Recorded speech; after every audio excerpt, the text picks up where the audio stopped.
become a great basketball player, but I didn't even know who I was. I was so out of control.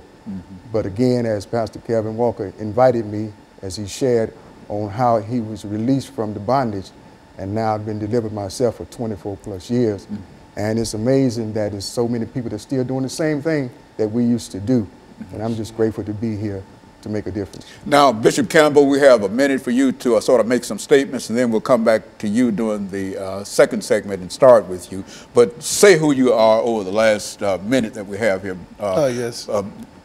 Bishop Campbell, and then we'll come back to you. I also want to thank you, Dr. Haney, for allowing me to be here. My name is Bishop Marcus Campbell. I'm the pastor of the Mount Carmel Missionary Baptist Church located at 1032 Monroe Street, and founder and CEO of the Gentlemen and Not Gangster Juvenile Mentoring Program that we have here in Nashville, Tennessee. And so quite a bit has been done in reference to that particular program, and I think that the three of you bring some excellent information in reference to how we might be able to deal with some of the challenges that are facing our young people today. And so we're going to take our first commercial break, and we'll be back with our audience following this very, very short commercial break.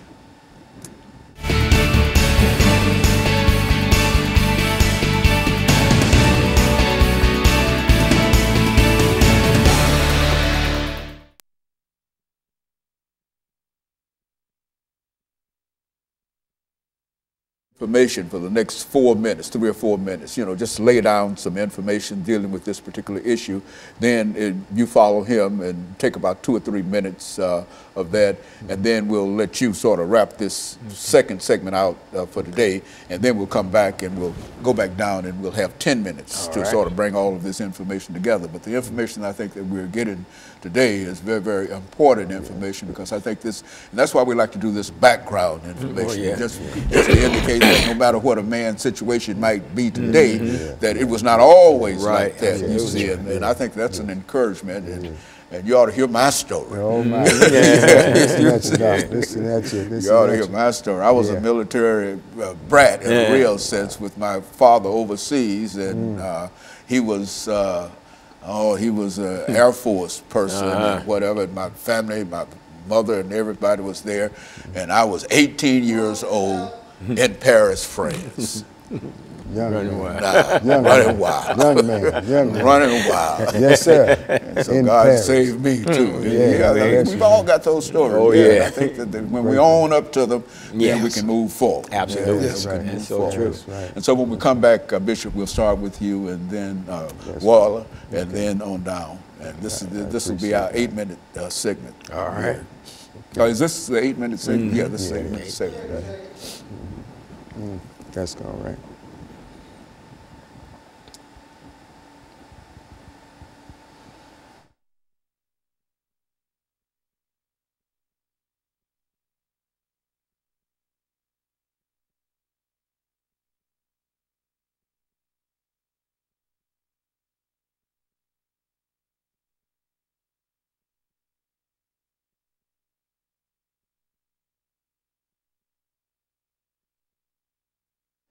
Thank you, and welcome back to the second segment of the show for today. The topic is the dilemma of the African-American male, and we're fortunate to have with us Pastor KWalker, Reverend Waller, and Bishop Campbell. And of course, Bishop Campbell, I think the end of the first segment, we got a little information from you, but what I'd like for you to do during the second segment is to take some time to talk about some of the challenges that you think that our young people are facing, and how you would like to see some of these things resolved. And then Reverend Waller will have an opportunity, and then Pastor Walker, and we'll be able to sort of cover the 8 minutes of this particular segment. Yes, sir. Dr. Haney, dealing with the organization that we have, Gentlemen and Not Gangsters, dealing with the juveniles that do come through the program, one thing that we do notice is that we have an economic dilemma.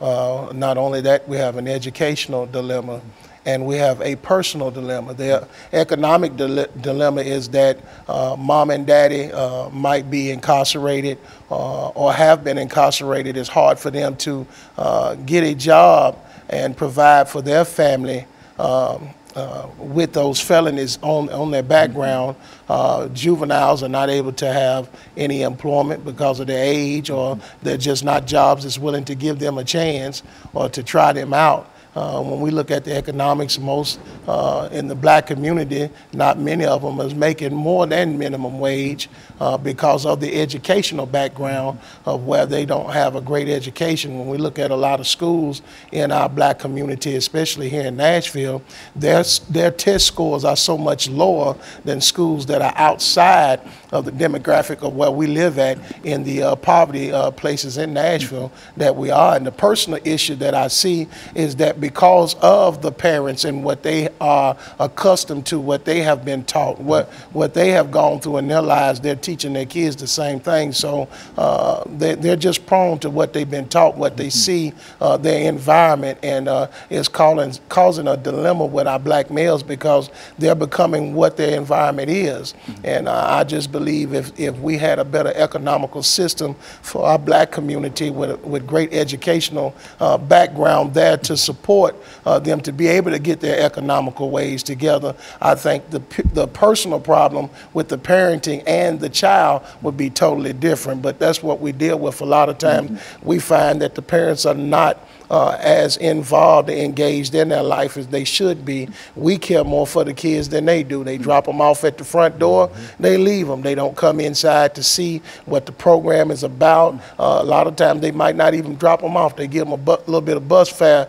and tell them to get there the best way they can. So I think there's a big overall picture that we can't just key in on one point dealing with the dilemma with our young black males in America. You know, Bishop Campbell, what I'd like to understand, and perhaps you might be able to give us some information in reference to this, do you think it would be cost effective for our governmental officials to provide our young men and women with some kind of employment instead of simply refusing to do anything in that direction? Do you think that would help us out?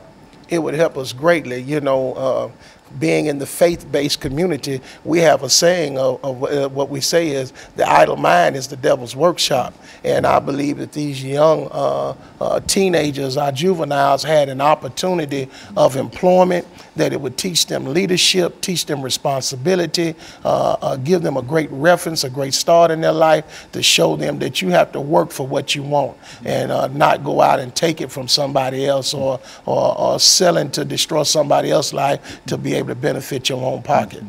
What about you, Brother Waller? Dr. Haney, what I know about the youth and people as a whole in our community, it's a trap. And what happens when a trap is set for you, you don't see the trap. And once you're captured into the trap, such as I was, I didn't even know I was in a trap because the things that I was trapped in was attractive. So we have to be mindful of what we do in front of others. People were doing things that had my attention, and it caused me to desire to be into what they were doing. And after doing so, and then got captured, it was like, this is a wonderful thing. I'm getting high, I'm getting money, I understand the language, but it's one thing that I didn't know, and that is that the trap was so powerful that once you get in it, there's an enemy, and you have to do his will. And I was that person that came to my senses, as the Word of God says, after you had come to your senses and escaped the snare, the trap of the devil, having been taken captive by him to do his will. So once a person is trapped, they're going to do his will. Now, what we have to do is bring forth great information that's so powerful that they would miss the trap. Now, after I was released from the bondage that I was in, I was told to go back to my community, in which I had made so effective in the unrighteous path that people followed me, admired what I was doing, but I was in a trap. So I called so many people to be in a trap with me, and he's sending me right back out there to get the people that's still out there out of the trap. And that's my responsibility. And I've written a book that's entitled Still High, one of the greatest books that I think that can help our communities and get people back into the swing of what we really need. And that's my desire, and that's why I'm out in the streets. New Way Outreach Ministry is a ministry that reaches out. Don't be inside of the building. I'm outside where the people are. that's hurting, that's crying for help. And my encouragement to the people that's in the church, come out of the building. You never know the importance And of so the idea of the book, Still High, Yeah. is to indicate that you are still high, but you're high on something outside of what you were generally high on, and the experience is greater, Much greater. with being still high than it was during the earlier parts of your situation. Is that what you're saying in That's what reference I'm to that? saying, and it don't cost you a dime to keep this high once you learn about it. And it has so much information that the same enemy that captured me don't want nobody to get this book. This book been out since 2013, and I believe Nashville should be flooded with the book. If you want to see a difference, you never know until you try it. And I think some of the problems that we're talking about here are not problems that are limited in terms of the African-American experience and the African-American male, because in a real sense, getting high in the other sense is a national problem now, which is to say that more people are dying of cocaine and et cetera than in automobile accidents and et cetera. And so I think what you have there as a book is something that is very, very valuable and needed in terms of the kind of situations that we find, not African-American males, but African-Americans, other groups, and all of them find the same problems, the same challenges, and et cetera. And so what we're going to do, Reverend Walker, we're going to take this second commercial break, and then we're going to come back and we're going to start with you doing this last 10-minute segment and then go down. And we'll be back with our audience following this very, very short commercial break.